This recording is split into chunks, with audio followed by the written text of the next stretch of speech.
پاکستان تحریک انصاف کیا حکومتی مذاکراتی کمیٹی کے ساتھ بات چیت کے لیے دوبارہ رابطہ کرے گی یا اس کمیٹی کے ساتھ بیٹھے گی یا نہیں بیٹھے گی؟ عمیر نیازی صاحب، صبح حکومت نے تو اعلان کیا ہوا ہے کہ کمیٹی کا اجلاس ہوگا، اب آپ بتائیے آپ نے ملنے جانا ہے کہ نہیں جانا ہے؟ یہ عجیب سی شادی ہوگی جہاں دولہا جائے گا ہی نہیں. بات ہے دیکھیں دولہا کیسے، آپ یہ کیسے طے ہوگا؟ یہ کیونکہ دیکھیں اسٹیج ہمارے لیے سجا ہے، جو مرضی یہ کہہ لیں.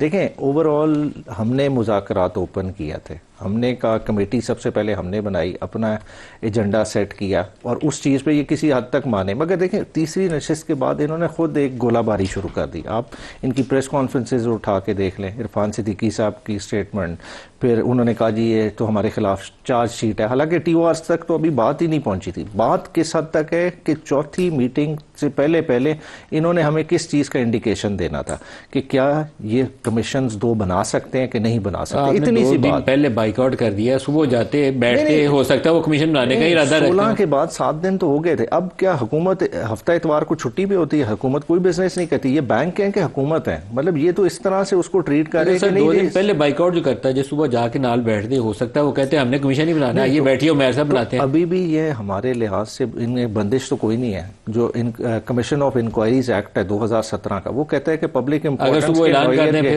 کر دیں تو ہماری کمیٹی شاید پھر بات چیت کر لے، ادروائز نہیں جائیں گے. نہیں 100% اس میں کلیئرٹی ہے. وہ تو مذاکرات خان صاحب نے کال آف کی. دیکھیں یہ کمیٹی نے کال آف کیے ہوتے تو شاید ڈیفرنٹ بات ہوتی. اب خان صاحب نے کیونکہ کال آف کر لی، اگر دوبارہ سٹارٹ بھی ہوں گے تو خان صاحب کی اپروول سے ہوں گے. خان صاحب نے ہر کام کی طرح انہیں بہت جلدی ہوتی ہے، اس میں بھی انہوں نے بائیک آؤٹ کرنے میں جلدی کی. 2 دن انتظار کرنا چاہیے. نہیں انتظار دیکھیں کر بھی سکتے تھے، مگر دیکھیں اس کے لیے کچھ ہونا چاہیے تھا نا. دیکھیں ماحول کس طرح کا کریٹ کیا جا رہا تھا. خود انہوں نے اعداد و شمار کے ساتھ لگے جی ان کے تو بندے سزا ہو گئے، یہ پاس اینڈ کلوز ٹرانزیکشن ہے، اس پہ تو بن ہی نہیں سکتا.